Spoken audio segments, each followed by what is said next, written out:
Hello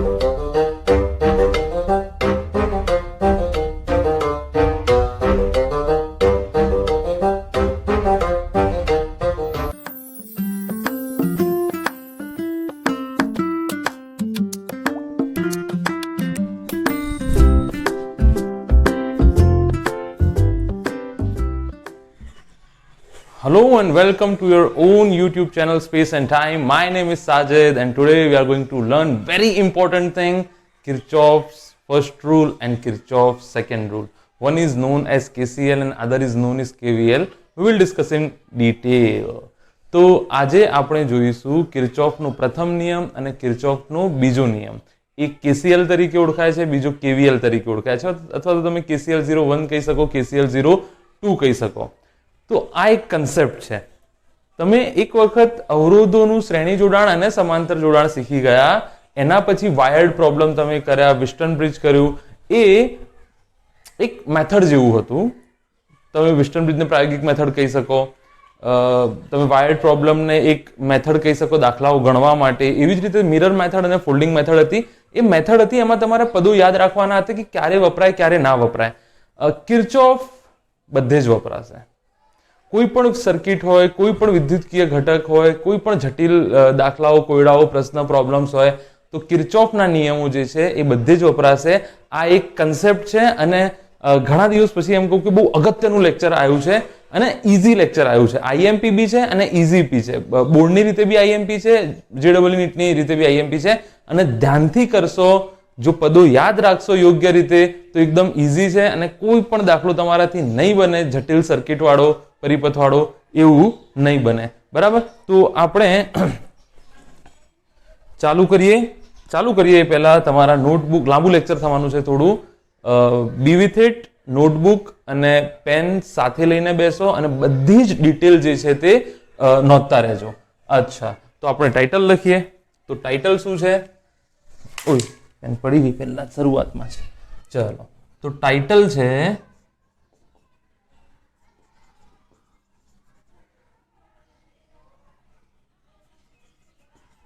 કિર્ચોફ્સ rule, એટલે કે કિર્ચોફના નિયમો. તો કિર્ચોફના બે નિયમો છે.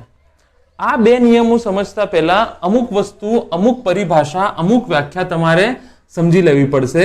એમાં સૌથી પહેલા છે પરિપથ. એમાં સૌથી પહેલા શું છે? પરિપથ. કે પરિપથ કોને કહેવાય? તો મોટી વ્યાખ્યા કરું તો વિદ્યુતકીય ઘટકો. આ વિદ્યુતકીય ઘટકો એટલે કયા હોઈ શકે? બેટરી હોઈ શકે, અવરોધ હોઈ શકે, કેપેસિટર હોઈ શકે, વાહક તાર હોઈ શકે, વાહક તાર હોય, કેપેસિટર હોય, ઇન્ડક્ટર હોય, વગેરે વગેરે, કશું પણ હોઈ શકે છે. તો વિદ્યુતકીય ઘટકો થી બનતી વિદ્યુતકીય રચનાને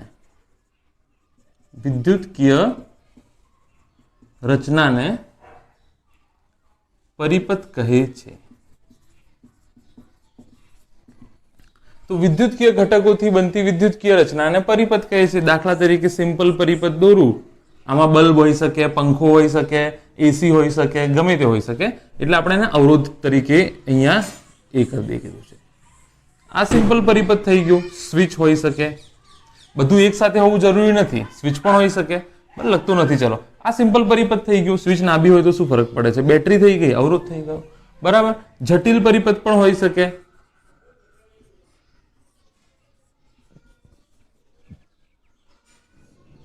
કેપેસિટર મૂકી દઉં અહીંયા બેટરી મૂકી દઉં, કેપેસિટર મૂક્યું, ઇન્ડક્ટર મૂક્યું. આવા પરિપથ પણ હોઈ શકે. તો વિદ્યુતકીય ઘટકોથી બનતી વિદ્યુતકીય રચનાને પરિપથ કહે છે. બરાબર? તો એક વસ્તુ તમારે ક્લિયર થઈ ગઈ કે પરિપથ કોને કહેવાય. અચ્છા, ચલો આસાન વસ્તુથી ચાલુ કરી અને પછી થોડી એવું તો નહીં કહું ભારે. બારી બંધ થઈ ગઈ છે, લાઈટ ઓછી પડશે, ઘણા બધા ઇસ્યુ છે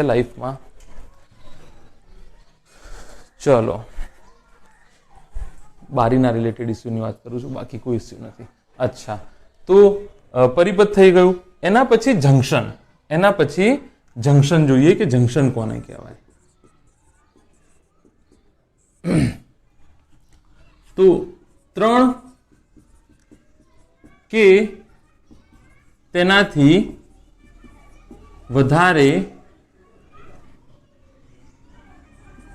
તાર કોઈ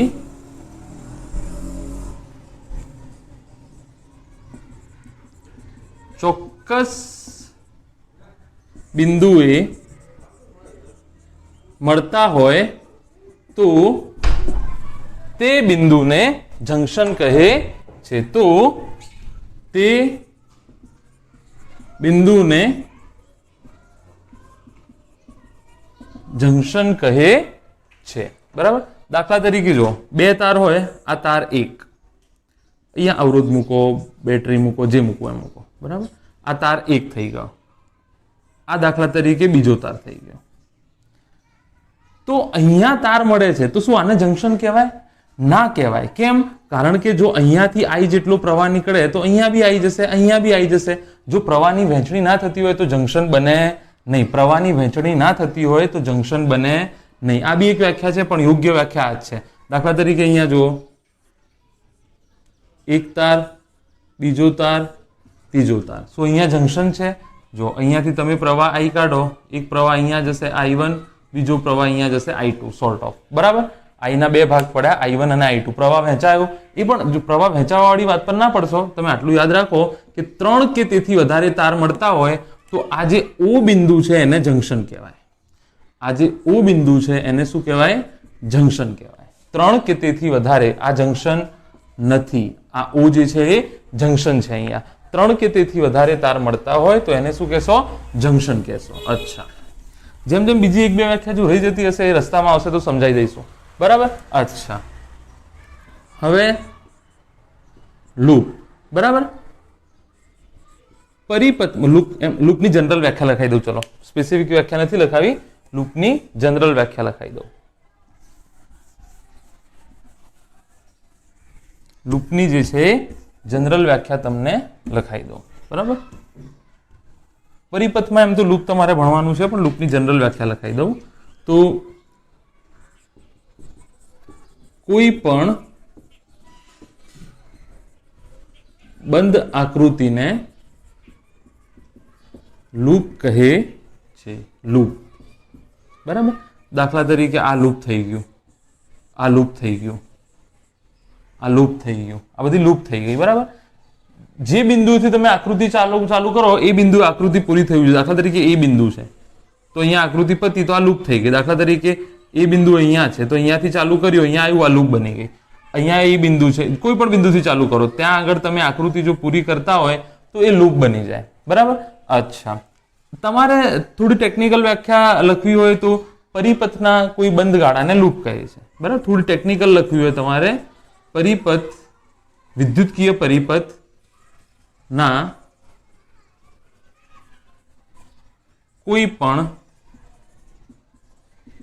બંધ ગાળાને લૂપ કહે છે. પરિપથના કોઈ પણ બંધ ગાળાને લૂપ કહે છે. તો આ 3 વ્યાખ્યા થઈ ગઈ તમારી લાઈફમાં. નવી તો નહીં આવડતી હશે, જસ્ટ મેં એને શબ્દોમાં એ કરી દીધું. તો પરિપથ કોને કહેવાય? તો વિદ્યુતકીય ઘટકોના જોડાવાથી, કોનાથી? વાહક તારથી જોડાવાથી બનતી રચનાને પરિપથ કહે છે. એના પછી આપણે જોઈ ગયા જંક્શન કોને કહેવાય? કે 3 કે તેનાથી વધારે તાર કોઈ જગ્યાએ, 3 કે તેનાથી વધારે તાર કોઈ જગ્યાએ, આવું બધું પૂછાતું નથી, પણ કિર્ચોફના નિયમો સમજવા માટે આ બધું અગત્યનું છે. 3 કે તેથી વધારે તાર કોઈ જગ્યાએ મળતા હોય તો એને તમે શું કહેશો? જંક્શન કહેશો. એ મીટિંગ પોઈન્ટ જે છે એને તમે જંક્શન કહેશો. લૂપ, બંધ ગાળો રચાતો હોય એને લૂપ કહેવાય. યાદ રાખી લેજો, લૂપ અગત્યનું છે. બંધ ગાળો રચાતો હોય તેને લૂપ કહે છે. અચ્છા, હવે આપણે કિર્ચોફના નિયમો તરફ આગળ વધીએ. આસાન નિયમો છે, નિયમો તો ચાલી જશે, 15-20 મિનિટમાં ચાલી જશે. મેઇન છે એને અપ્લાય કેવી રીતે કરવું, એનો ઉપયોગ કેવી રીતે કરવો, એનું મેથડ કેવી રીતે બનશે એ અગત્યનું છે. બરાબર. તો મારી સાથે સાથે ચાલતા રહેજો અને દાખલાઓ ગણતા રહેજો. ચાલો, તો કિર્ચોફના મેં કીધું એમ કેટલા નિયમો છે? 2 નિયમો છે, બરાબર. તો એમાં કિર્ચોફનું પ્રથમ નિયમ આપણે જોઈએ. કેટલા નિયમો છે? અહીંયા લખી નાખું છું, 2 નિયમો છે. એમાંથી કિર્ચોફનો પ્રથમ નિયમ આપણે પહેલા જોઈએ. કિર્ચોફનો પ્રથમ નિયમ, બરાબર. આ અલગ અલગ નામે ઓળખાય છે, બરાબર. કિર્ચોફનો જે નિયમ છે એ અલગ અલગ નામે ઓળખાય છે.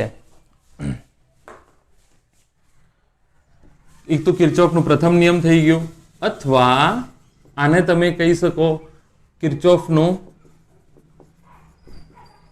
જંક્શનનો નિયમ, અથવા જંક્શન નિયમ, અથવા તમે એને કહી શકો કિર્ચોફનો વિદ્યુત પ્રવાહનો નિયમ. જો બહુ હોશિયાર, એડવાન્સ અને થોડું પ્રેક્ટિસ વધારે કરશે તો એ એને શોર્ટમાં ઓળખશે આને જ KCL, કિર્ચોફ કરંટ લો. કિર્ચોફનો વિદ્યુત પ્રવાહનો નિયમ શું કહેવાય? કિર્ચોફ કરંટ લો, KCL, બરાબર ને. થોડો હોશિયાર છોકરો હશે તો એને KCL કહી દેશે. જે પહેલો નિયમ છે એને શું કહી દેશે? KCL કહી દેશે, કિર્ચોફનો વિદ્યુત પ્રવાહનો નિયમ. તો અત્યારે આપણે જે શીખીશું એ KCL શીખીશું. અત્યારે જે આપણે શીખીશું એ KCL શીખીશું. અચ્છા, એક નાનું MCQ પૂછાય છે, પણ એની ચર્ચા હું પછી કરું કે આ નિયમ શું છે એ પહેલા આપણે ચર્ચા કરી દઈએ કે નિયમ શું છે. તો જંક્શન તરફ જતા વિદ્યુત પ્રવાહનો બેઝિક સરવાળો ઇઝ ઇક્વલ ટુ જંક્શનથી દૂર જતા વિદ્યુત પ્રવાહોનો બેઝિક સરવાળો. આ નિયમ થઈ ગયો. તમે એને વધુ શબ્દોમાં લખવું હોય તો એમ બી લખી શકો કે કોઈ પરિપથમાં જંક્શન તરફ જતા વિદ્યુત પ્રવાહોનો બેઝિક સરવાળો એ જંક્શનથી દૂર જતા વિદ્યુત પ્રવાહોના બેઝિક સરવાળા બરાબર થાય છે. અને શબ્દોમાં આવી રીતે લખાય, ધ્યાનથી સાંભળી લો. જંક્શન, કોઈ પરિપથમાં જંક્શન તરફ જતા વિદ્યુત પ્રવાહોનો બેઝિક એટલે સિમ્પલ સરવાળો, બરાબર ને. બેઝિક સરવાળો એ બેઝિકથી ભાઈ ડરતા નહીં, બેઝિક શબ્દ એમ જ મૂક્યો છે. ખાલી સરવાળો લખશો તો અદિશ સદિશ જેવું લખ્યું છે ને, સદિશ સરવાળો નથી, સાદો સરવાળો છે એટલે બેઝિક લખ્યું છે. જંક્શન તરફ જતા વિદ્યુત પ્રવાહોનો બેઝિક સરવાળો એ જંક્શનથી દૂર જતા વિદ્યુત પ્રવાહોના બેઝિક સરવાળા બરાબર થાય છે, બરાબર. બસ આ જો દાખલા તરીકે આવું તમને આપ્યું હોય કે કોઈ પરિપથનો હું હિસ્સો દોરું છું, આ ધારો કે 2 એમ્પિયર છે, આ ધારો કે 3 એમ્પિયર છે, તો અહીંયા તમે કેટલા મૂકશો? તમને આવડે જ છે આ બધું. આ 2 નીકળ્યું, અહીંયા 3. હવે આ 3 આમ તો જવાનું નથી, આ 2 આમ નથી જવાનું, બંને અહીંયા ભેગા થશે. કેટલા? 5 એમ્પિયર. તો અહીંયા જુઓ, જો હું આને I1 નામ આપું, આને I2 નામ આપું અને I3 નામ આપું, તો આ નિયમ પ્રમાણે શું થાય છે? યાદ રાખી લો, નિયમ પ્રમાણે શું થાય છે કે I1 વત્તા I2 જો જંક્શન તરફ જાય છે, આ O બિંદુ તમારો જંક્શન છે. O બિંદુ શું છે? જંક્શન છે.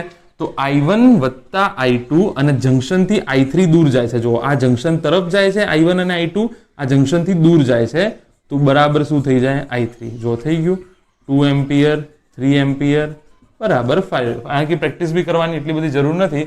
જંક્શન તરફ જતા વિદ્યુત પ્રવાહોનો બેઝિક સરવાળો બરાબર જંક્શનથી દૂર જતા વિદ્યુત પ્રવાહોનો બેઝિક સરવાળો. અચ્છા, જો તમે મને અલાઉ કરો તો હું આવું લખી શકું, I1 plus I2 minus I3 બરાબર 0. તો I1 plus I2 plus minus I3 is equal two 0. હવે અહીંયા જુઓ,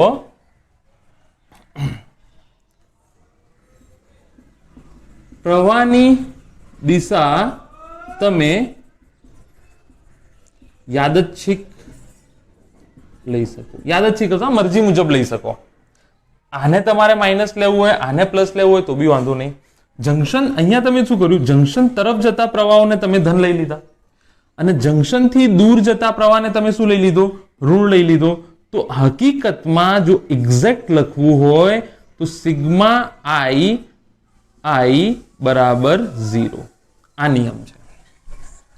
સિગ્મા આઈ બરાબર 0. આઈ બરાબર 1 થી n ગમે તે હોઈ શકે.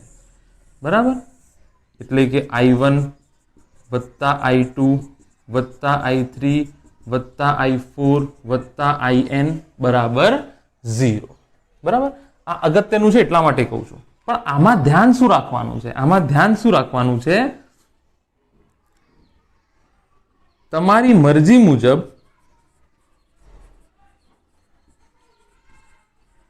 જો તમારી મરજી એવી છે કે જો જંક્શન તરફ જતા પ્રવાહ ધન લો તો જંક્શનથી દૂર જતા પ્રવાહ ઋણ લેવા પડે. તમારી મરજી મુજબ છે. જો તમે જંક્શન તરફ જતા પ્રવાહ ધન લો તો જંક્શનથી દૂર જતા પ્રવાહ ઋણ લેવાના. જો તમે જંક્શન તરફ જતા પ્રવાહ ઋણ લેશો તો જંક્શનથી દૂર જતા પ્રવાહ ધન લેવાના. યાદચ્છિક લઈ શકો તમે, પણ સાપેક્ષ વસ્તુ છે આ. જો અંદર યાદચ્છિક એટલે એવું નહીં કે ત્રણેય ધન લઈ શકો તમારી મરજી મુજબ. બરાબર ને? અંદર જતા તમે જંક્શન તરફ જતા જો તમે ધન લો તો દૂર જતો ઋણ લેવાનો. જો જંક્શનની અંદર જતો તમે ઋણ લો તો દૂર જતો તમારે ધન લઈ લેવાનું. આની માથાકૂટમાં પડ્યા વગર એક્ઝેક્ટ નિયમ આ છે. એક્ઝેક્ટ નિયમ આ છે, પણ તમે આ યાદ રાખી લો. તમે આ યાદ રાખી લો તો ગણતરીમાં ભૂલ નહીં થાય કે અંદર જતા જંક્શન તરફ જતા પ્રવાહ બરાબર જંક્શનથી દૂર જતા પ્રવાહ. મેં કર્યું ને i1 વત્તા i2 બરાબર i3. તો i1 વત્તા i2 માઇનસ i3 બરાબર 0 થાય કે ના થાય?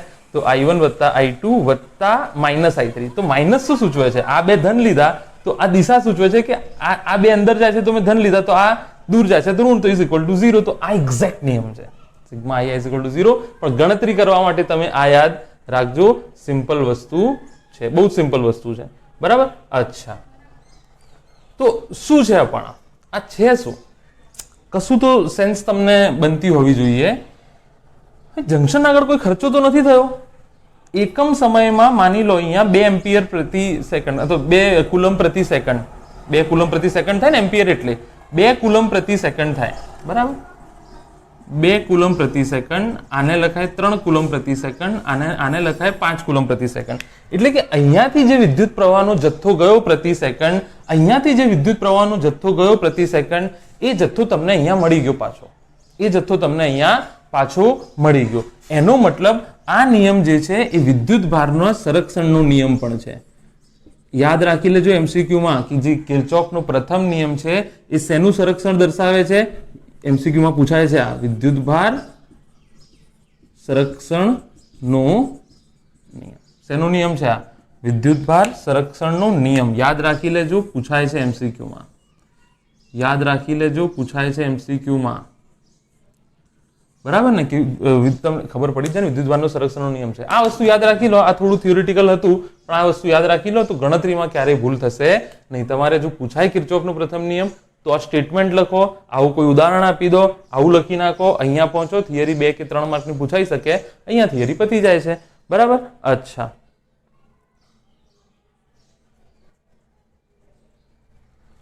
ચલો બીજા 1-2 ઉદાહરણ લઈ લઈએ આના રિલેટેડ બીજા 1-2 ઉદાહરણ લઈ લઈએ.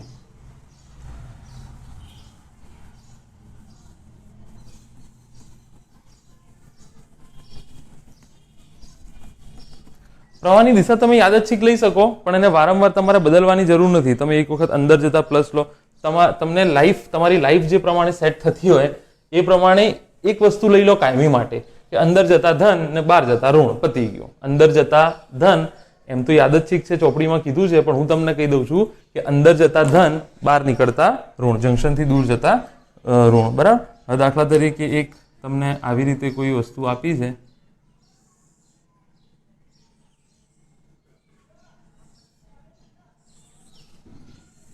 ત્રણ કે તેથી વધારે, એટલે આ જંક્શન થઈ ગયું તમારું. આ શું થઈ ગયું? જંક્શન થઈ ગયું. બરાબર? અચ્છા, માની લો i1 i2 I3 I4 I5 પેલા આના પ્રમાણે હું કરી નાખું તો મારે ભૂલ ના પડે, બરાબર. તાર થોડા નાના કરી દઈએ. ચાલો અહીંયા જો જંક્શન તરફ જતા વિદ્યુત પ્રવાહ, આમાં તો ધન ઋણ જોવાની જરૂર નથી. જંક્શન તરફ જતા વિદ્યુત ભાર I1 જંક્શન તરફ જાય છે, I2 બી જંક્શન તરફ જાય છે, I3 જંક્શન થી દૂર જાય છે, I4 જંક્શન તરફ જાય છે. I4 is equal two I3 અને I5 જંક્શન થી દૂર જાય છે. I3 પ્લસ I5 પતી ગયું, આ થઈ ગયું, બરાબર. કદાચ કોઈ ને આવું લખવું હોય, આવું ના લખવું હોય, આ બી સાચું છે ને આ બી સાચું છે. I1 plus I2 plus I4 plus minus I3 plus minus I5 કુલ સરવાળો કેટલો થઈ ગયો? 0 થઈ ગયો. કુલ સરવાળો કેટલો થઈ ગયો? 0. જે શું દર્શાવે છે? વિદ્યુતભારનું સંરક્ષણ દર્શાવે છે. I1 plus I2 plus I4 અહીંયા લાયા માઇનસ I3 માઇનસ I4, આપણે આ રીતે લખ્યું તો શું થઈ ગયું? સિગ્મા I બરાબર 0. જે લખવું I બરાબર 1 to n જે પણ હોય. પણ આમાં યાદ શું રાખવાનું છે? આ લખતી વખતે જો તમે આ સ્વરૂપ લખો, તો શું યાદ રાખવાનું છે? કે જંક્શન તરફ જતા ધન, જંક્શન થી દૂર જતા શું લઈ લો તમે? ઋણ લઈ લો, બરાબર. તો આ જે વસ્તુ છે તમારે યાદ રાખવાની. પણ કહું છું ને, થિયરી માટે બરાબર છે, દાખલાઓમાં તમે વધારે પડતી માથાકૂટમાં ના પડશો, આ યાદ રાખી લો, બરાબર. ચાલો એકાદ બીજું ઉદાહરણ લઈ લઈએ હજુ.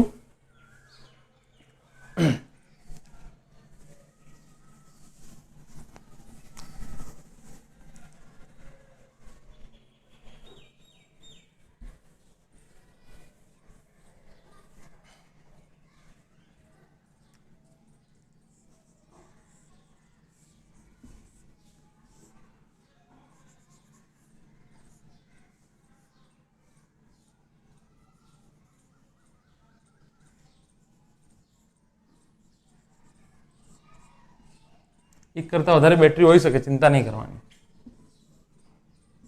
A B C D E F કયા બિંદુઓ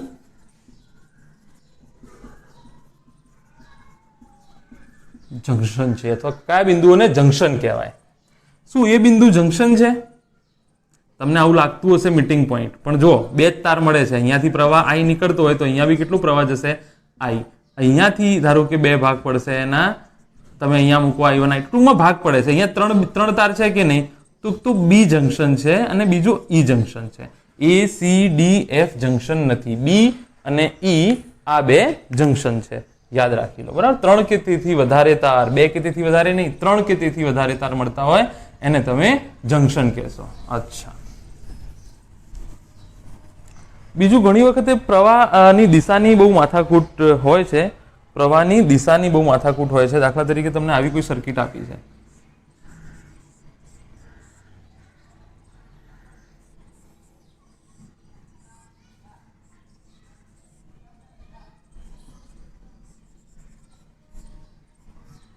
બરાબર.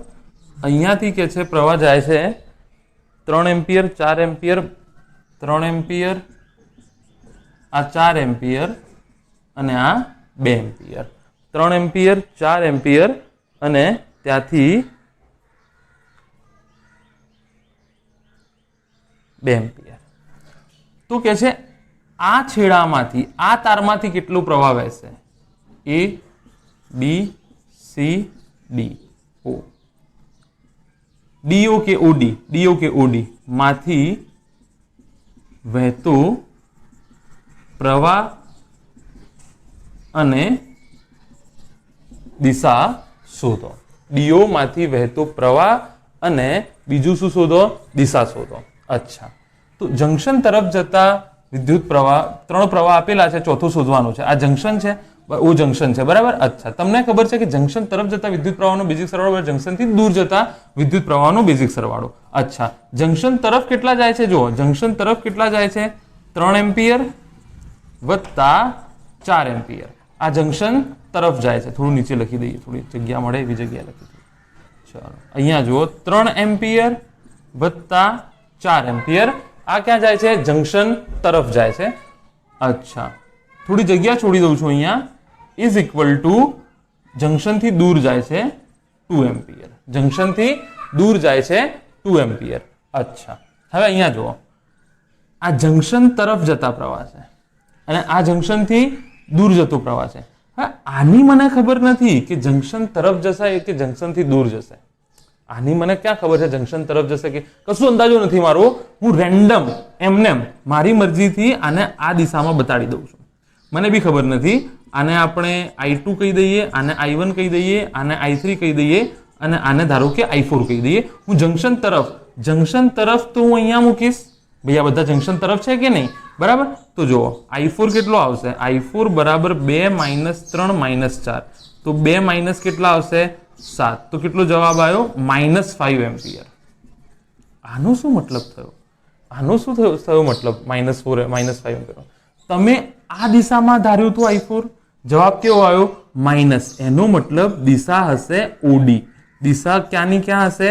O થી D ની. સમજાય કે ના સમજાય? ભાઈ આ દાખલામાં પેલો કન્સેપ્ટ ના લગાડતા કે જંકશન તરફ જતા ધન લીધા હતા અને જંકશનથી દૂર જતા ઋણ લીધા હતા, અને એ ભૂલી જાઓ. I4 જો ધન આવતો હોય એટલે તમે ધારેલું સાચું છે. જો I4 ઋણ આવ્યો એટલે તમે ધારેલું ઉલટી દિશામાં આવે છે. તમે ઉપર ધાર્યું હતું પણ જવાબ ક્યાં આવ્યો? નીચે આવ્યો. કેટલો? 5 એમ્પિયર, -5 એમ્પિયર. તમે કન્ફ્યુઝ તો નથી થતા કે દૂર જાય છે એટલા માટે મેં માઇનસ લખ્યું છે, દૂર જાય છે એટલા માટે માઇનસ નથી લખ્યું. આ 3, આ 4, આ I4 મેં ક્યાં મૂક્યો છે? જંકશન તરફ, એટલા માટે I4 અહીંયા મૂક્યું. અચ્છા, હવે આ જંકશન તરફ હોય તો I4 શું આવવું જોઈએ? ધન આવવું જોઈએ.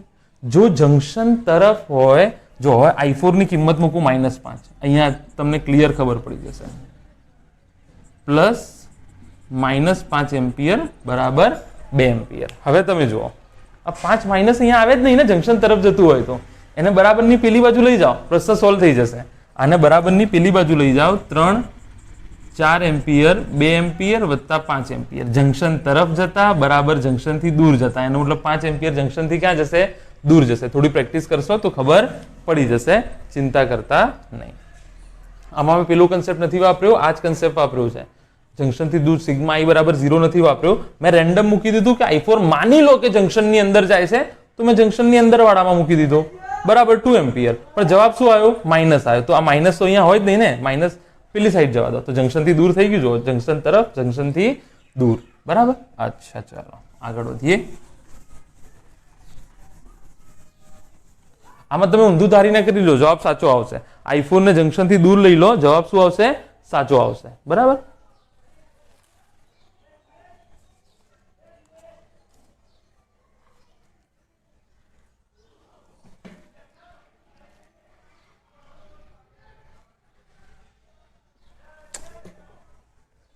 એકાદ જોઈ લઈએ બીજો દાખલો પણ.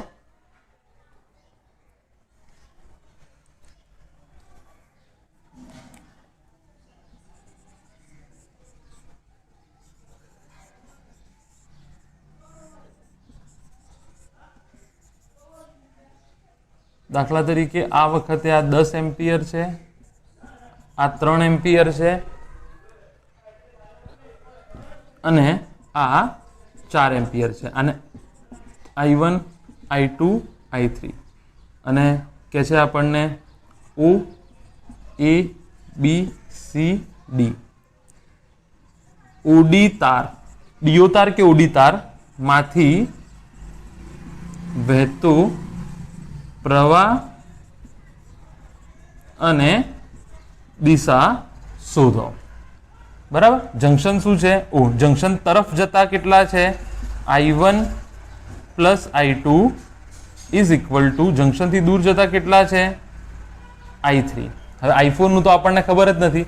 હું માની લઉં આ વખતે કે જંકશનથી દૂર જાય છે, તો I4 અહીંયા મૂકીશ. અચ્છા, કિંમતો મૂકી દઈએ.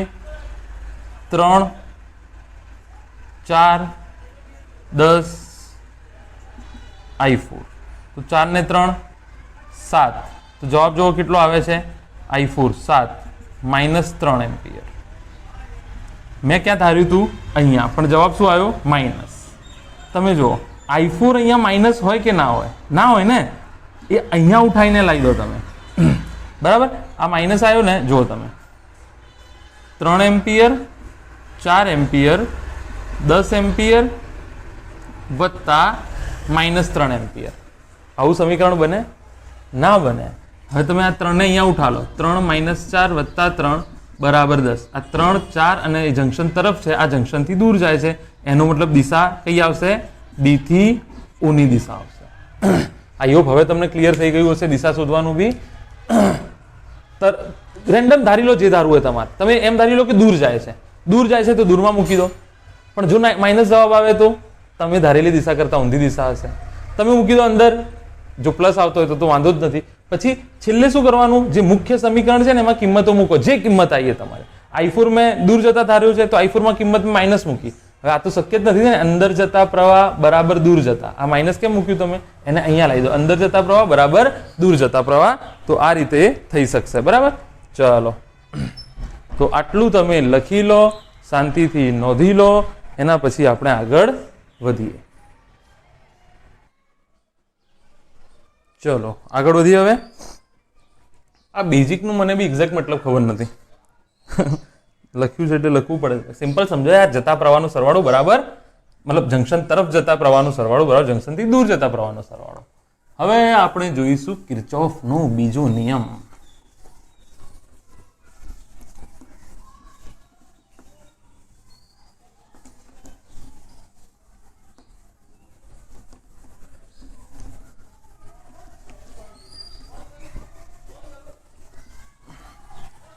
હવે આપણે જોઈશું કિર્ચોફનો બીજો નિયમ. ચલો, લાઇટ, કેમેરા, એક્શન. આ પિક્ચરનો ડાયરેક્ટર, ગીતકાર, લિરિસિસ્ટ બધું હું પોતે જ છું. કિર્ચોફનો બીજો નિયમ. હવે તમે શું ભણશો? ભાઈ જોડણી જોઈ લેજો, મને ખબર નથી. કિર્ચોફનો બીજો નિયમ. આને કિર્ચોફનો વોલ્ટેજનો નિયમ બી કહે છે. બરાબર? આને કિર્ચોફનો વોલ્ટેજનો નિયમ પણ કહે છે. આને લૂપ રૂલ બી કહે છે. લૂપનો નિયમ, લૂપ રૂલ અથવા લૂપનો નિયમ, અથવા આનું બીજું નામ શું છે? કિર્ચોફનો વોલ્ટેજનો નિયમ. તમે બહુ હોશિયાર થઈ જશો તો બોલશો કેવીએલ વાપરો. દાખલામાં કેવીએલ વાપરો, કેસીએલ વાપરો. કેસીએલ પહેલો નિયમ, કેવીએલ બીજો નિયમ. યાદ રાખી લેજો. કેવીએલ, કિર્ચોફનો વોલ્ટેજનો નિયમ. શું કહે છે આ કિર્ચોફનો વોલ્ટેજનો નિયમ? ઇમ્પોર્ટન્ટ છે, સમજી જજો. પરિપથના કોઈ પણ બંધ ગાળામાં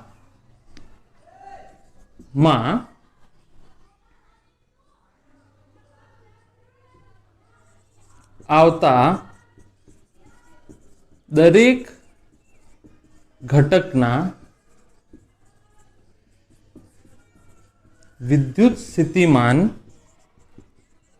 ના તફાવતનો ફરીથી કેવો સરવાળો? અદિશ સરવાળો, બેઝિક સરવાળો.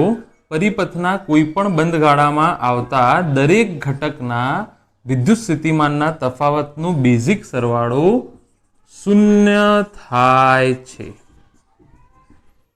કોઈ પરિપથ છે. પહેલા શું લઈ લીધું? નંબર 1 પરિપથ લીધો. નંબર 2 કોઈ પણ બંધ ગાળો. કોઈ બંધ ગાળો નક્કી કરવો પડશે. એના માટે પહેલા પરિપથ તમે ધ્યાનમાં લો. પરિપથ, એમાં કોઈ પણ બંધ ગાળો. બંધ ગાળો એટલે લૂપ. બંધ ગાળો એટલે લૂપ. લૂપ તમને ખબર છે લૂપ કોને કહેવાય? બંધ ગાળામાં આવતા દરેક ઘટક. ઘટક તમને ખબર છે વિદ્યુતકીય ઘટક.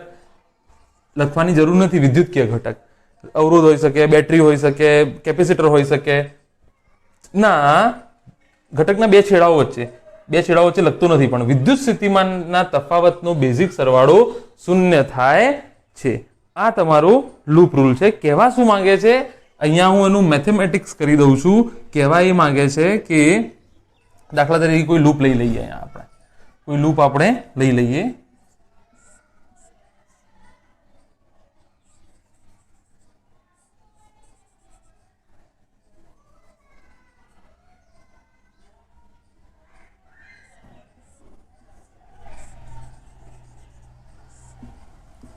આને R1 લઉં, આને R2 લઉં, અહીંયાથી પ્રવાહ કાઢું I, તો અહીંયા બી પ્રવાહ કેટલો જશે I, અહીંયા બી કેટલો પ્રવાહ જશે I, અહીંયા બી કેટલો પ્રવાહ જશે I, કોઈ જંક્શન છે નહીં. તો પરિપથ જે બી હોય એની આપણે એક લૂપ લઈ લીધી. લૂપ લઈ લઉં A B C D A. Loop આવી રીતે લખાય, loop A B C D A.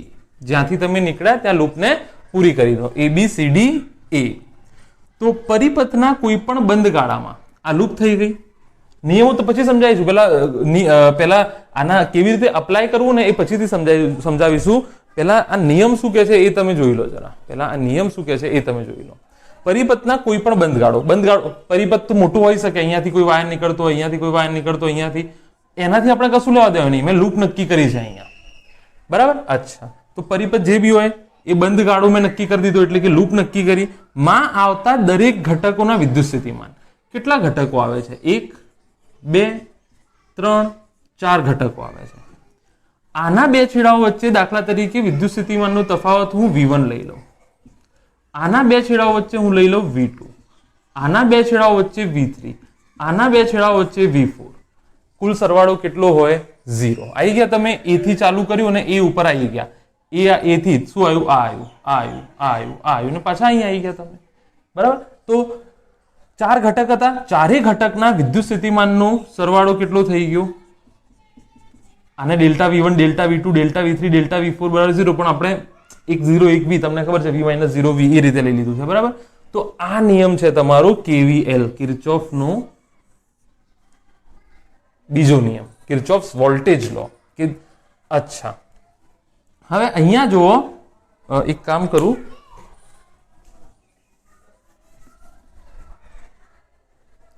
આને અહીંયા હું લખી દઉં સિગ્મા ડેલ્ટા V બરાબર 0. હવે અહીંયા જુઓ V1, તો એ તો V1 નું માની લો વિદ્યુત ચાલક બળ તમને ε1 આપેલું છે, E1 આપેલું છે વિદ્યુત ચાલક બળ E1.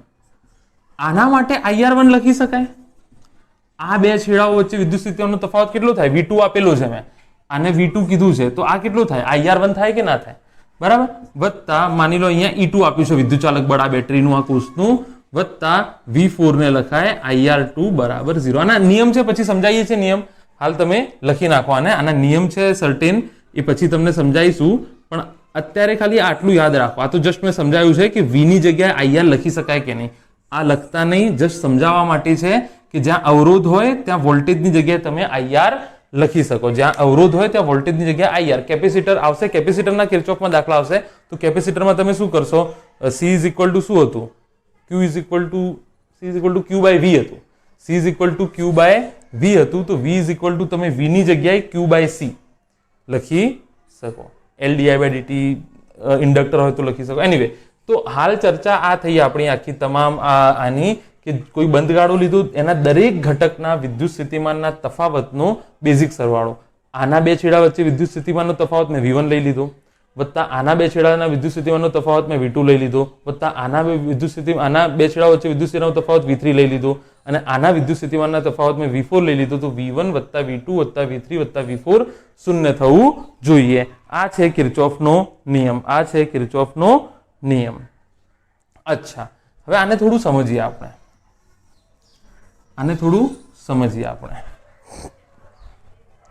અચ્છા, તમે ક્યાંથી ક્યાં જાઓ છો? જુઓ, પ્રવાહનું વહન જુઓ.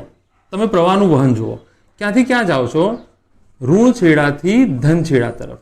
ધન છેડો હંમેશા હાયર પોટેન્શિયલ પર હોય છે, ઋણ છેડો હંમેશા લોઅર પોટેન્શિયલ એટલે કે લોઅર સ્થિતિમાન ઉપર હોય છે, અને ધન છેડો હંમેશા ઊંચા સ્થિતિમાન પર હોય છે. તો તમે ઓછા સ્થિતિમાનથી વધારે સ્થિતિમાન તરફ જાઓ છો તો ઉર્જા વધશે. તો અહીંયા હું દાખલા તરીકે આનું વિદ્યુત ચાલક બળ મને ε1 E1 આપ્યો તો E1 લખ્યો.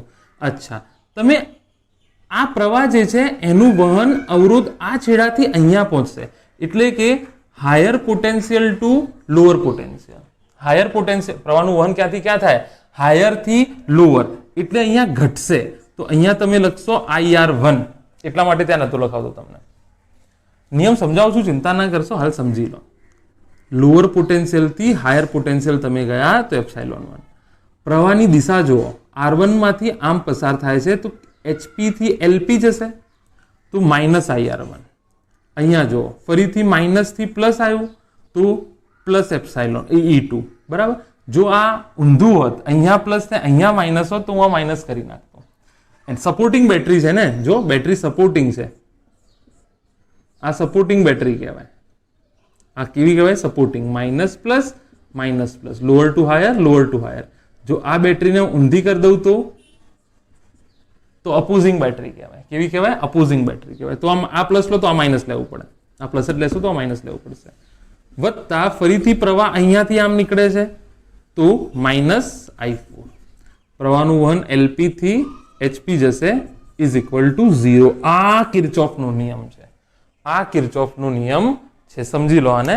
અચ્છા, શું દર્શાવે છે? યાદ છે તમને? સરકસી બળો માટે વિદ્યુત સ્થિતિમાન. માની લો આ એ બિંદુ છે. હવે એ બિંદુથી હરીફરીને પાછો એ બિંદુ પર આવું તો કરવું પડતું કાર્ય V છે શું?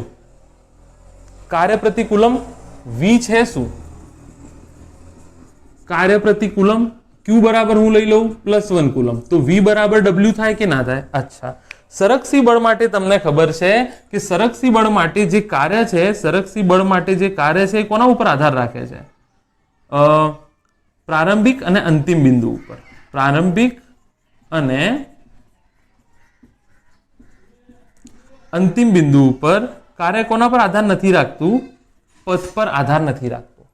દાખલા તરીકે અહીંયા જુઓ, A અહીંયાથી આમ આવ્યો, અહીંયાથી આમ આવ્યો, અહીંયાથી આમ આવ્યો, અહીંયાથી આમ. ગુરુત્વાકર્ષણ બળની અસર હેઠળ. ગુરુત્વાકર્ષણ બળ શું સરકસી બળ છે? હા. W1 W2 W3 W4. જો mgh 0 -mgh 0. કુલ કાર્ય W બરાબર W1 વત્તા W2 વત્તા W3 વત્તા W4 કેટલું થાય? 0 થઈ જશે. કુલ કાર્ય કેટલું થઈ જશે? હરીફરીને તમે શું કર્યું? W1 બરાબર mgh વત્તા 0, mg નીચે આયા -h વત્તા 0. કુલ કાર્ય કેટલું થઈ ગયું? 0. હરીફરીને તમે એના એ બિંદુએ આવશો તો વિદ્યુત સ્થિતિમાનનો તફાવત શું થશે?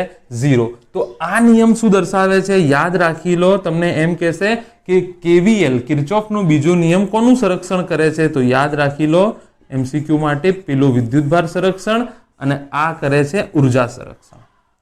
પેલું વિદ્યુતભાર સંરક્ષણ અને આ શું કરે છે? ઉર્જા સંરક્ષણ. હરીફરીને તમે કયા બિંદુએ પાછા આવશો? જુઓ, તમે V1 V2 V4 પહોંચ્યા પછી કયું બિંદુ આવશે? આ બિંદુ આવશે. તો ત્યાં આગળ શું થઈ જાય? કુલ સ્થિતિમાન 0. A થી નીકળ્યા અને એ ઉપર પાછા આયા તો કુલ કાર્ય 0.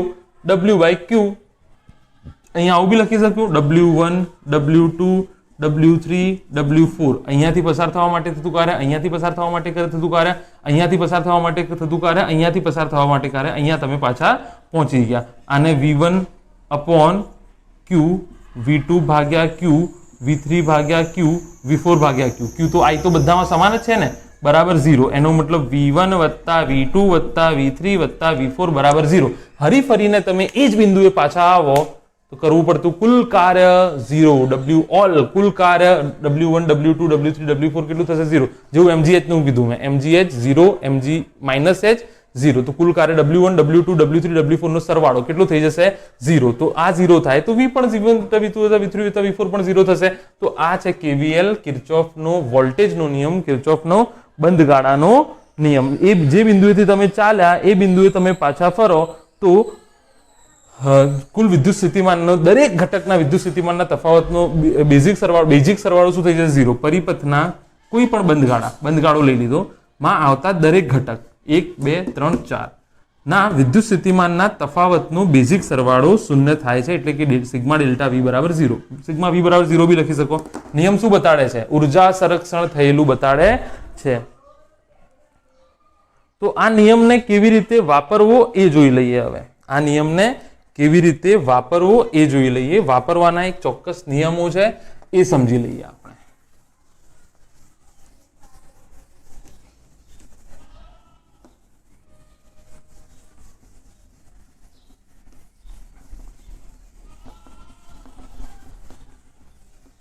નિયમો યાદ રાખી લેજો. બધા નિયમો તમારે યાદ રાખી લેવા પડશે. બરાબર? બધા નિયમો તમારે યાદ રાખી લેવા પડશે. અચ્છા, બહુ કામની નિયમ છે. કિર્ચોફનો બીજો નિયમ વાપરવાના નિયમો. હાઉ ટુ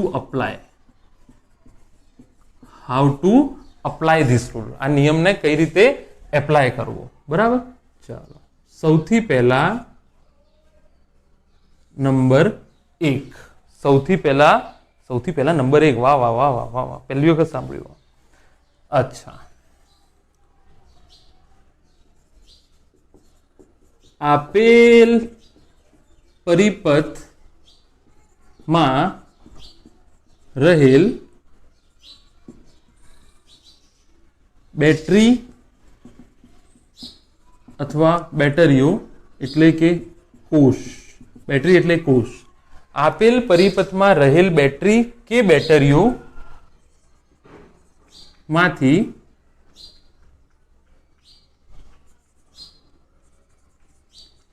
વિદ્યુત પ્રવાહનું વહન કરાવો. વિદ્યુત પ્રવાહનું વહન કરાવો. એક સબ નિયમ લખી નાખું છું. 2 કરતા વધારે બેટરી આપી હોય, 1 કરતા વધારે બેટરી આપી હોય તો તમારી મરજી મુજબ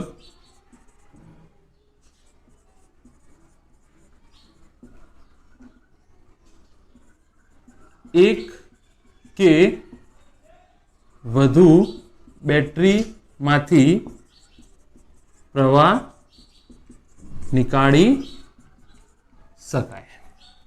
આપેલ પરિપથમાં રહેલ બેટરી કે બેટરીઓમાંથી વિદ્યુત પ્રવાહનું વહન કરાવો. તમારી મરજી મુજબ એક કે વધુ બેટરીમાંથી પ્રવાહ નીકાળી શકાય. એટલે જરૂરી નથી કે એક જ બેટરીમાંથી પ્રવાહ નીકાળો. 2 કે જેટલી બેટરી હોય બધામાંથી બી નીકાળી શકશો. પણ યાદ રાખવાનું, શું રાખવાનું? આમાં 2 વસ્તુ યાદ રાખવાની છે. રિકમેન્ડેશન છે, એટલે કે સૂચન છે, કમ્પલસરી નથી. તમે આ સૂચન નહીં બી માનો તો કિર્ચોફનો નિયમ તો લાગુ પાડી શકશે તમારા પ્રમાણે, પણ ઘણા બધા રસ્તા હોઈ શકે આ નિયમ લાગુ પાડવાના. પણ હું તમને થોડી ઘણી વસ્તુ યાદ રખાવવા માંગુ છું કે મોટી બેટરીમાંથી પ્રવાહ નીકાળો. મોટી બેટરીમાંથી પ્રવાહનું વહન કરાવડાવો. આવું કોઈ શબ્દ છે? કરાવડાવો. બરાબર. મોટી બેટરી એટલે ધારો કે એક 2 વોલ્ટની બેટરી છે અને એક 10 વોલ્ટની બેટરી છે, તો 10 વોલ્ટની બેટરીમાંથી પ્રવાહનું વહન કરાવો. એક સૂચન આ છે. બીજું સૂચન શું છે? જે બેટરી પાસેથી જેટલો પ્રવાહ વહન કરાવ્યો તેટલો પાછો આપવો જ પડશે. ઉર્જા સંરક્ષણનો નિયમ છે, પાછો આપવો જ પડશે. એટલે કે તમે જો I1 નીકાળો કોઈ બેટરીમાંથી તો એ બેટરીમાં I1 પાછો ફરવો જોઈએ. તમે જો I2 નીકાળો તો એ બેટરીમાં I2 પાછો ફરવો જ જોઈએ. બરાબર. અચ્છા, નંબર 3. રહેવાજીક પ્રવાહ બેટરીના ધન છેડાથી નીકળશે. આ તો ખબર જ છે તમને. ચલો, તો આ નિયમ નંબર 1 હતો અને અમુક સૂચનો હતા કે શું કરવું. નોંધી લો, આને પોઝ કરીને શાંતિથી લખી નાખો. ફ્રેમ જોઈ લઈએ ચાલુ છે કે નહીં. ચાલુ જ છે ફ્રેમ. ચલો, તો કિર્ચોફનો બીજો નિયમ વાપરવાના નિયમો હાઉ ટુ અપ્લાય. તો નિયમ નંબર 1, આપેલ પરિપથમાં રહેલ બેટરી કે બેટરીઓ કોષમાંથી વિદ્યુત પ્રવાહનું વહન કરાવો. અચ્છા, આ પહેલું જ નિયમ છે. આ તો સબ નિયમો છે, જસ્ટ તમે શીખી જશો 2-3 દાખલા ગણશો તો. એમાં શું છે? પહેલું, તમારી મરજી મુજબ એક કે વધુ બેટરીમાંથી પ્રવાહ નીકાળી શકાય. 10 બેટરી આપેલી છે કોઈ પરિપથમાં, પણ તમારી ઈચ્છા હોય તો 1 માંથી નીકાળો, તમારી ઈચ્છા હોય તો 2 માંથી નીકાળો, તમારી ઈચ્છા હોય તો 10 માંથી નીકાળો. પણ યાદ શું રાખવાનું છે કે જેમાંથી જેટલો પ્રવાહ નીકાળ્યો એટલો પાછો આવ્યો. તમે એક બેટરીમાંથી I નીકાળ્યો તો એ બેટરીને હરીફરીને પાછો I મળવો જોઈએ. તમે એક બેટરીમાંથી I1 નીકાળ્યો, બીજી બેટરીમાંથી I2, તો પહેલી બેટરીને I1 પાછો મળવો જોઈએ, બીજી બેટરીને I2 પાછો મળવો જોઈએ. આ નિયમ છે. બરાબર. બને ત્યાં સુધી આ સૂચન છે. બરાબર. બને ત્યાં સુધી મોટી બેટરીમાંથી પ્રવાહનું વહન કરાવો. રહેવાજીક પ્રવાહ હંમેશા ધન છેડાથી નીકળશે. રહેવાજીક પ્રવાહ જે છે એ હંમેશા ધન છેડાથી નીકળશે. અચ્છા,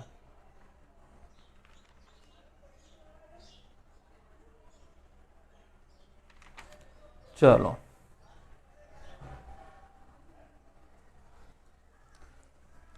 બીજું છે અહીંયા વિદ્યુત પ્રવાહનું વિતરણ. વિદ્યુત પ્રવાહનું વિતરણ કરાવો. શું વાપરીને? KCL એટલે કે પ્રથમ નિયમ વાપરીને. તો બહુ સિમ્પલ છે યાર. વિદ્યુત પ્રવાહનું વિતરણ એટલે તમને આવી રીતે બે આપ્યું હોય, અહીંયાથી તમે I જવા દીધો તો અહીંયા વિતરણ થશે I1, અહીંયા થશે વિતરણ I1. તો આ તમે લખો I બરાબર I1 વત્તા I2. તો I2 બરાબર તમે I માઇનસ I1. તો તમે વિતરણ આવી રીતે બી કરાવી શકો. અહીંયા I2 ની જગ્યાએ તમે શું લખી નાખો? I minus I1. અહીંયાથી 5 ગયું, અહીંયા 3 ગયું, તો આ 5 માઇનસ 3 2 થશે. તો તમે I2 ની જગ્યાએ I માઇનસ I1 પણ લખી શકો. I2 ની જગ્યાએ તમે I માઇનસ I1 પણ લખી શકો. તો વિદ્યુત પ્રવાહનું વિતરણ કરાવો. સર્કિટ હજુ તો તમે લૂપ નથી લીધી, હજુ તો મેઇન સર્કિટમાં જ છો તમે. હજુ તમે મેઇન સર્કિટમાં જ છો, બરાબર? અચ્છા, આ પ્રથમ નિયમ થઈ ગયો. ચલો, આઈ હોપ લખી નાખ્યો હશે તમે. કાઢું છું આને.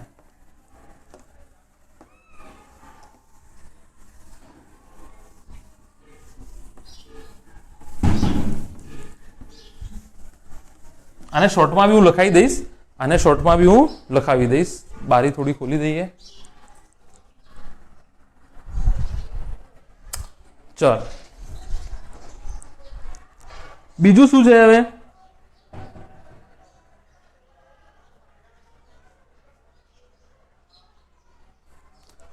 નંબર 2, નિયમ નંબર 2,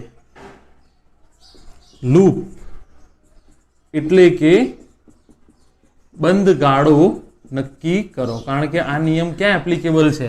બંધ ગાળા ઉપર એપ્લિકેબલ છે, બરાબર? કે દાખલા તરીકે તમને આવી સર્કિટ આપેલી હોય,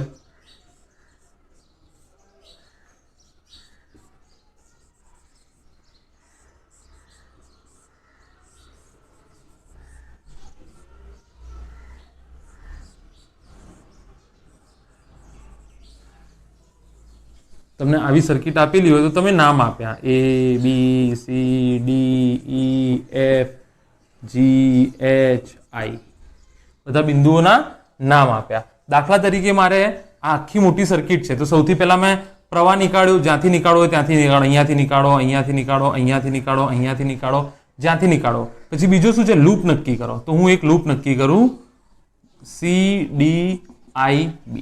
આ લૂપ થઈ ગઈ. આ મેં લૂપ નક્કી કરી. આ એક લૂપ હોઈ શકે CDIBC. C ઉપર પાછા ફરશો ને, આ લૂપ નક્કી થઈ. કોઈ કે મારે આ લૂપ નથી લેવી, મારે આ લૂપ લેવી છે, EFGHE, તો બી ચાલે. કોઈ કે મારે કોઈ બી નામ આપી દીધું છે મેં, KHEDK, આ લૂપ લેવી છે.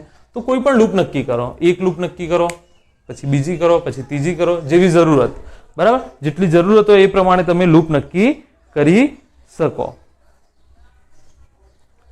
અચ્છા, ચલો, લૂપ નક્કી થઈ ગઈ. એના પછી તમારે V1 વત્તા V2 વત્તા V3 વત્તા V4 કરવું પડશે ને. તો નંબર 3 શું કહે છે તમને? કે તમારી મરજી મુજબ પથ નક્કી કરો. એટલે દાખલા તરીકે તમારે કઈ દિશામાં જવું છે? કોઈ સર્કિટ તમને આપી છે, દાખલા તરીકે કોઈ સર્કિટ તમને આપી છે, આ બંધ ગાળો છે, બરાબર? ABCDA, આ કોઈ બંધ ગાળો છે, ABCDA, લૂપ ABCDA. હવે તમારે આમાં શું લખવાનું છે? આને V1 આપ્યું, આને V2 આપ્યું, આને V3 આપ્યું, આને V4 આપ્યું. તો તમને હવે એ તો ખબર પડી ગઈ છે કે આ તો થવાનું જ છે બંધ ગાળામાં. તો તમે આ કઈ રીત વાપરી જુઓ. આ તમે ક્લોકવાઇઝ ગયા, એટલે કે સમઘડી દિશામાં, બરાબર? ક્લોકવાઇઝ ગયા. અચ્છા, તમારી ઈચ્છા આમ બી લખી શકો તમે, V1, V4, V3, V2 બરાબર 0. આ તમે ગયા એન્ટી ક્લોકવાઇઝ, વિષમ આવું છે ને, વિષમ ઘડી દિશામાં એન્ટી ક્લોકવાઇઝ ગયા, બરાબર? આ કેસમાં તમે આવી રીતે ગયા છો. તો એ તમારી મરજી મુજબ લઈ લો. હું મારી મરજી મુજબ હંમેશા ક્લોકવાઇઝ લઉં છું. તમે બંનેમાંથી, આ તો જનરલ છે એટલે કહેવું પડે, નહીં તો હું તમને શીખવાડતો હોઉં તો હું તમને એમ જ કહું કે કોઈ એક નક્કી કરી નાખો ને, સમઘડી દિશા લઈ લો. કોઈ એક નક્કી કરી નાખો, સમઘડી દિશા લઈ લો. પથ નક્કી કરવો પડશે, બરાબર ને? પથ નક્કી કરવાનું મતલબ તમને આઈ હોપ સમજાઈ ગઈ હશે. આમાં પથ કેવી રીતે લીધો? ક્લોકવાઇઝ લીધો, જે આ છે. આમાં એન્ટી ક્લોકવાઇઝ લીધો. આ જે બીજું છે એમાં મેં એન્ટી ક્લોકવાઇઝ પથ લીધો છે. બંને રીતે સાચું છે, બંને રીતે જવાબ આવશે, પણ હું મોટા ભાગે સમઘડી દિશામાં લઉં છું, બરાબર? તો એક તો પથ નક્કી કરી દીધો.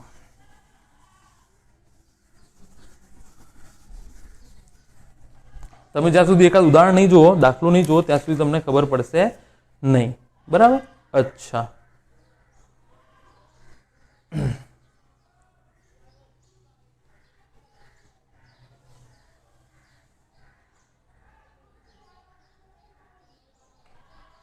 અચ્છા, બીજું જરૂરી નથી તમે કે એક જ લૂપમાં તમે ક્લોકવાઇઝ લીધું, સમઘડી લીધું, તો બીજામાં બી સમઘડી લેવું જ પડે. એકમાં તમે સમઘડી લો, બીજામાં વિષમઘડી લો, બંનેમાં વિષમઘડી લો, બંનેમાં સમઘડી લો, એકમાં વિષમઘડી લો, બીજામાં સમઘડી લો, કશું પણ તમે કરી શકો. જરૂરી નથી, ફરીથી કહું છું, કે એક સર્કિટમાં તમે ક્લોકવાઇઝ લીધું તો બધું ક્લોકવાઇઝ લેવું જરૂરી છે. એવું જરૂરી નથી. તમારી મરજી મુજબનો પથ નક્કી કરો. તમારી મરજી મુજબનો પથ નક્કી કરો. એટલા માટે લખ્યું છે મરજી મુજબ. આપેલ લૂપ માટે, આપેલ લૂપ માટે તમારી મરજી મુજબ. બીજી કોઈ લૂપ હોય તો એના માટે બીજું કશું પસંદ કરો, તમારી મરજી. હું મોટા ભાગે સમઘડી લઉં છું. અચ્છા, હવે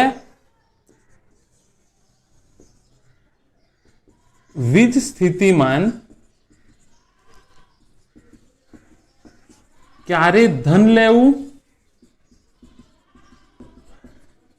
ક્યારે ઋણ લેવું? વધે તો ધન લેવું,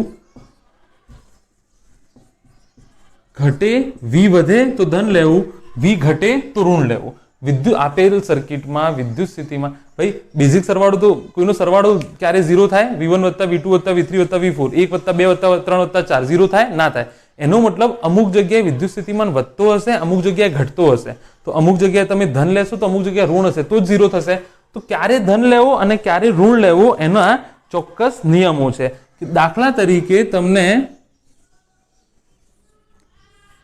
આવું આપ્યું છે, બરાબર? આ ધન છેડો, આ ઋણ છેડો.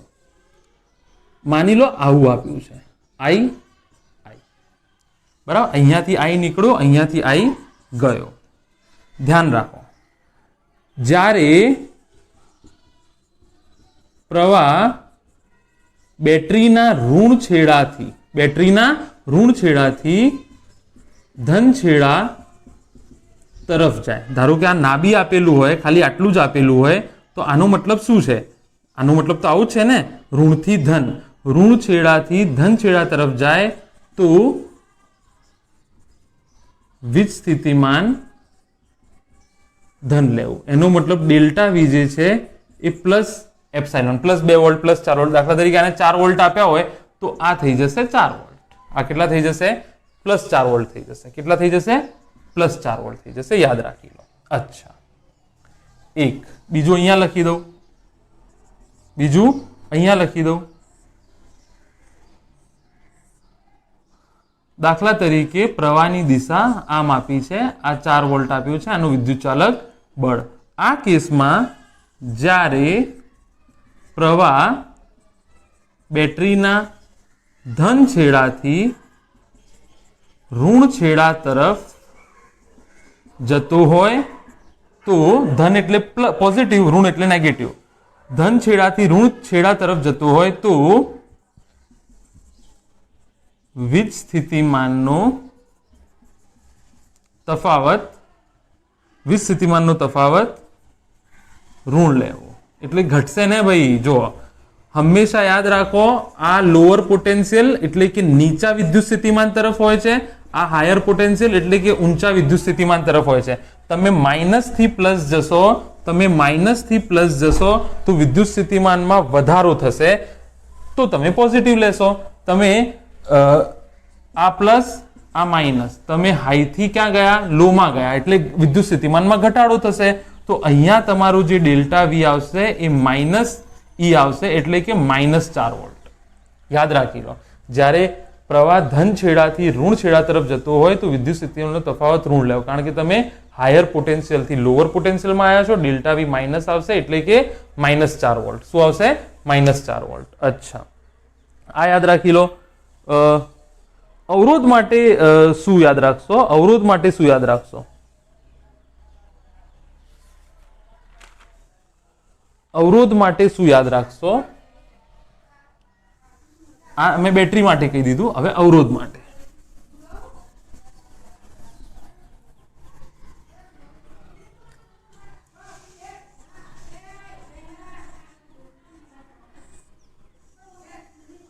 ચલો, દાખલા તરીકે આ પ્રવાહની દિશા I છે. આ શું છે? પ્રવાહની દિશા I છે. આમાં પથ જોવું પડશે. હવે તમારું પથ માની લો કે સમઘડી છે. સમઘડી એટલે આ પથ થશે. માની લો તમારું શું છે? સમઘડી પથ છે. તો જુઓ, સમઘડી પથ છે અને આમ જાય છે. તો પ્રવાહ ક્યાંથી ક્યાં જાય? હાયર પોટેન્શિયલ થી અવરોધમાં લોઅર પોટેન્શિયલ જશે. આ બી ઠીક છે, પણ એક વસ્તુ, હાયર પોટેન્શિયલ થી લોઅર પોટેન્શિયલ તરફ જશે તો માની લો અહીંયાથી વિદ્યુત પ્રવાહ આવી ગયો અને આનું જે છે એ R છે, તો ડેલ્ટા વી થઈ જશે આ કેસમાં -IR. આમાં પથ જોવું પડશે, યાદ રાખી લો. આમાં શું જોવું પડશે? પથ જોવું પડશે. ડેલ્ટા વી બરાબર તમારે શું લઈ લેવાનું? -IR લેવાનું. ક્યારે? જ્યારે પથ અને પ્રવાહ સમાન દિશામાં હોય. પથ અને પ્રવાહ સમાન દિશામાં હોય ત્યારે. આ ક્યારે? ડેલ્ટા વી બરાબર -IR, પથ અને પ્રવાહ સમાન દિશામાં હોય ત્યારે. અચ્છા, દાખલા તરીકે આ તમને અવરોધ આપેલો છે, બરાબર? તમારા પ્રવાહની દિશા આમ છે અને તમે પથ લીધો વિષમઘડી. તમે સમઘડી વિષમઘડી ના લે, હમણાં હું તમને શોર્ટકટ લખાવું છું, બરાબર? તમે શું લીધું? વિષમઘડી. KCL ક્યારે અપ્લાય કર્યું તમે? KCL 01, KCL 02?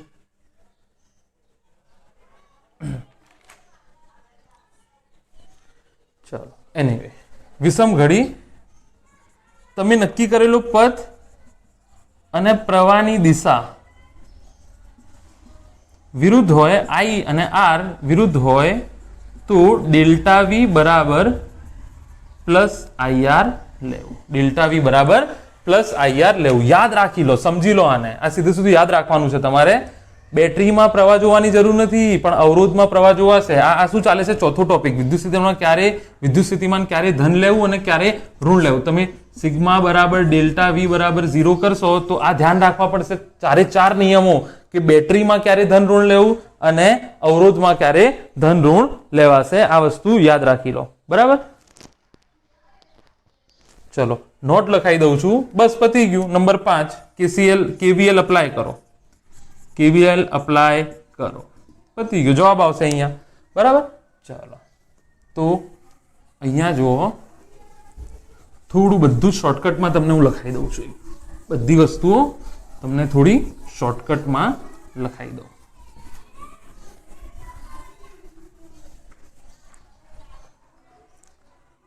નંબર 1,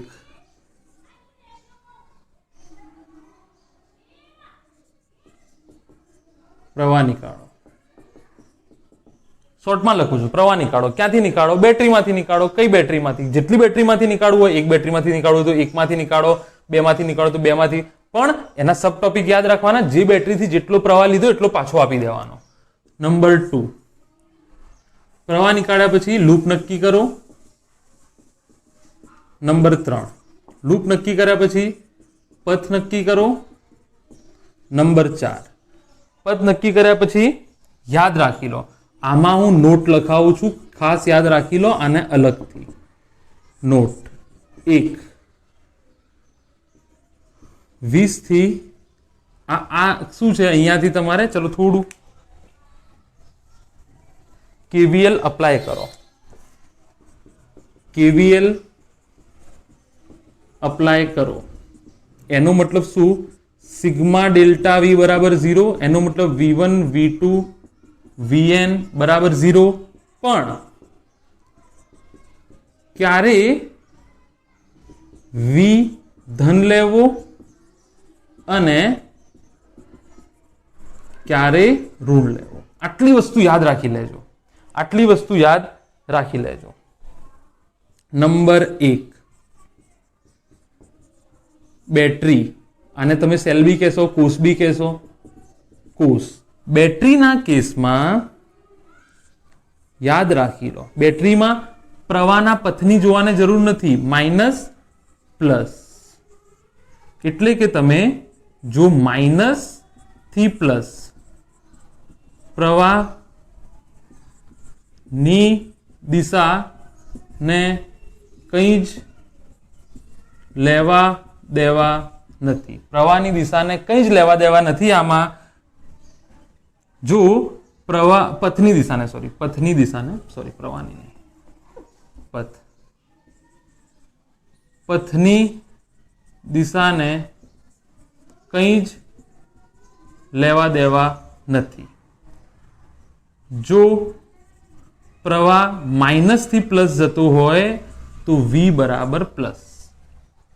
યાદ રાખી લો ફરીથી, માઇનસ થી પ્લસ, નાનો છેડો છે, આ મોટો છેડો છે, નાની લાઈન આ મોટી લાઈન, નાની લાઈનમાંથી મોટી લાઈન તરફ જાય.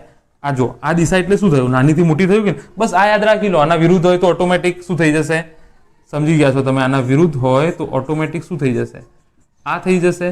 તો આ પ્લસ થી માઇનસ છે દિશા, જોઈ લો, પ્લસ છે આ થી માઇનસ, પ્લસ થી માઇનસ થયું કે ના થયું, પ્લસ થી માઇનસ. તો આ કેસમાં V બરાબર માઇનસ. યાદ રાખી લો, બહુ જ ઇમ્પોર્ટન્ટ છે, બહુ જ કામ લાગશે, યાદ રાખી લો. V બરાબર માઇનસ E, V બરાબર માઇનસ E. ચલો બીજું, અવરોધ માટે. અવરોધ માટે પથની દિશા અને પ્રવાહની દિશા IMP છે, ઇમ્પોર્ટન્ટ છે. પથ નક્કી કરો એટલે કે તમારે કઈ દિશામાં KVL અપ્લાય કરવાનું છે એ નક્કી કરવું પડશે. તો કે તમે ક્લોકવાઇઝ જશો કે એન્ટી ક્લોકવાઇઝ, બરાબર. દાખલા તરીકે આમાં બી એક વસ્તુ યાદ રાખી લો કે પ્રવાહની દિશા આમ છે, પથની દિશા આમ છે, સમાન, તો ડેલ્ટા V બરાબર પ્લસ IR.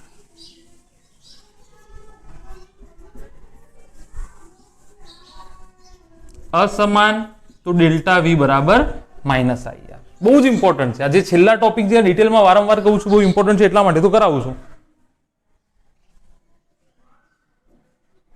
ચલો સમજી લો, પ્રવાહ નીકાળો, લૂપ નક્કી કરો, પથ નક્કી કરો અને KVL અપ્લાય કરો. KVL અપ્લાય કરતી વખતે શું ધ્યાન રાખવાનું, ક્યારે કયો V ધન લેવો, કયો V ઋણ લેવો. તો એના માટે મેં તમને કહી દીધું કે બેટરી માટે પથની દિશાને કોઈ લેવા દેવા નહીં. જો પ્રવાહ માઇનસ થી પ્લસ જતો હોય તો પ્લસ લઈ લો.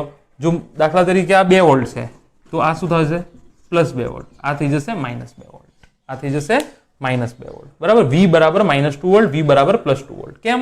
કારણ કે અહીંયા જુઓ, બેટરી માઇનસ થી પ્લસ છે અને I ની દિશા વિરુદ્ધ છે. પ્રવાહ ક્યાં જાય છે, મોટા છેડાથી નાના છેડા તરફ, એટલે કે V ઘટશે તો ઋણ આવશે.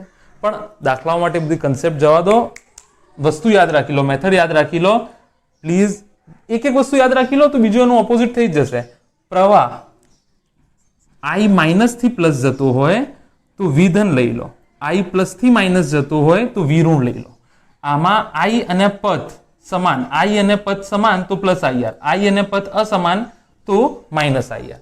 આટલું યાદ કરી લો, એના પછી આપણે આગળ વધીએ. Take a break, short break.